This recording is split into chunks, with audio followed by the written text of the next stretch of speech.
Caitlin Clark officially done for the 2025 WNBA season, as she and the Fever announced on social media.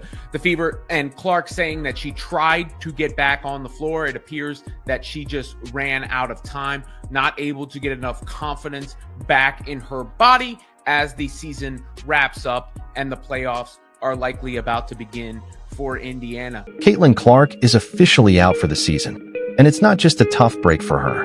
It's a disaster for the WNBA. Fans were strung along with vague day-to-day updates. Ticket sales skyrocketed on the promise of her return, and now refund requests are pouring in. How did the league's golden goose, the one player driving ratings and attendance, end up sidelined with a string of cascading injuries that looks more like mismanagement than bad luck? And more importantly, why did the Fever and WNBA keep feeding us cautious optimism while Clark's body was breaking down in plain sight? Before we break it down, drop a supportive message for Caitlin Clark in the comments and tell us, can the Fever actually make the playoffs without her? Let's go. Caitlin Clark out for the remainder of the 2025 season. Something we all think we knew was coming after what Stephanie White said earlier today. We couldn't be too sure until we see it for ourselves. And with this announcement from the GOAT's mouth herself, Caitlin Clark won't be returning this season, nor if the Indiana Fever make the playoffs. Her sophomore year unraveled almost from the start, and what followed was the injury saga nobody wanted to believe. The pattern is easier to see now with the timeline laid out clearly. In May, she first dealt with quad tightness that forced her to sit out a preseason game. On May 24th, just 4 games into the regular season, she strained the same left quad and had to miss multiple games. By late June, a left groin strain added to the list. Then came the breaking point.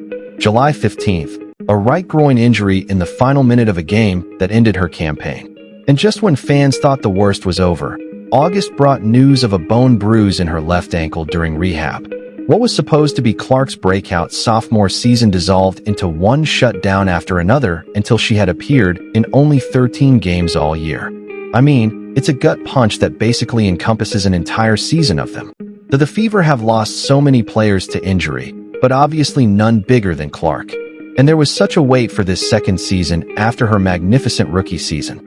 And then, the anticipation of her possibly coming back only for that not to happen takes a lot of air out of the room, obviously takes a lot of energy out of the fan zone, and is a devastating blow for not just the Fever and the WNBA. Each stop along that timeline carried its own frustration. The team consistently labeled her injuries as day-to-day language that kept audiences optimistic. That phrase suggested a quick turnaround and allowed hope and ticket sales to carry on. But the reality was more complicated. When she returned from the quad strain, she was clearly limited. Her minutes were managed, her efficiency dipped, and she looked like a player trying to find rhythm without ever being fully healthy. Observers noticed. Public reporting and fan reactions started to question whether her returns were rushed, even as coach Stephanie White told reporters the Fever were using their West Coast trip as a chance to evaluate her progress. White also explained Clark hadn't been doing much contact work, a detail that hinted she was still far from 100%. As well, because Caitlin Clark fans, I want to say Fever fans, but at this point, so many of you, including myself, has lost faith in everybody involved in leadership and in management and coaching. We've just sort of I gotta tell you, I don't have any more real good things to say about the Fever organization as of now, because I will contend that they have known this was going to happen and they did not want to tell anybody. That's where the concern about overcompensation emerged. When one area isn't healed, the body shifts the load elsewhere, setting the stage for another breakdown. It's like patching a leaky pipe without fixing the pressure behind it. Eventually, the system cracks again. Clark's groin injury was a textbook example of that progression. Stress shifted from the quad into the surrounding muscles, and the cycle continued. Meanwhile, the messaging remained oddly upbeat. Fans saw glimpses.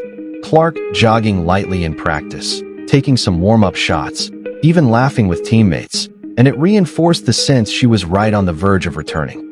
Local outlets echoed team statements, saying she wasn't far from playing again. But specialists know that quad and groin injuries linger, and recoveries that quick rarely hold. The visible optimism clashed with the more sobering reality, creating a loop where each promised comeback only deepened the disappointment once another setback came. Clark, a two-time All-Star and the 2024 WNBA Rookie of the Year, has been sidelined suffering a right groin injury during the Fever's 87-77 win over the Connecticut Sun on July 15th. If you guys remember that game, Kayla Clark put the team on her back in the winding minutes to give the Indian Fever that lead. Clark also suffered a bone bruise at a later date during her recovery process. The moment everything collapsed was July 15th.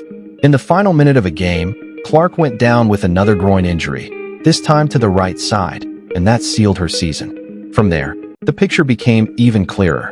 She had been struggling to get through months of rehab and partial comebacks that never gave her body the chance to fully reset. The ankle bruise that followed during her rehab process felt like insult added to injury, a reminder of how fragile the situation had become. Fans finally stopped believing the careful updates and understood that she had been pushing through a compromised season all along. Kane has worked so hard throughout this time, doing everything possible to recover and return to the court, but ultimately time is not on our side, said Indiana Fever COO and GM Amber Cox. While we will continue working with Kane and provide her with every resource we have available, there is not enough time left in our season for her to safely return, and her long-term health and well-being remains our top priority. We are looking forward to having her back at full strength to start the 2026 season. Clark appeared in 13 games during the regular season, averaging 16.5 points, 8.88 assists, and 5 rebounds per game, while helping lead the team to the 2025 WNBA Commissioner's Cup title. Her own words stripped away any remaining illusions. She admitted she spent every single day in the gym working toward a return, and when asked how she felt about the outcome, she said, "Disappointed isn't a big enough word." That raw honesty hit harder than any team press release. Clark had poured every bit of effort into salvaging her season, while the public narrative made it sound like she was on the verge of being fine. In the end, the truth was simple. A string of injuries piled up, took her off the court, and left the Fever without the one player who had reshaped the league's relevancy in real time. And this is what a Caitlin wrote. "I had hoped to share a better update, but I will not be returning to play this season. I spend hours in the gym every day with the singular goal of getting back out there. Disappointed isn't a big enough word to describe how I am feeling. I want to thank everyone who had my back through all the uncertainty.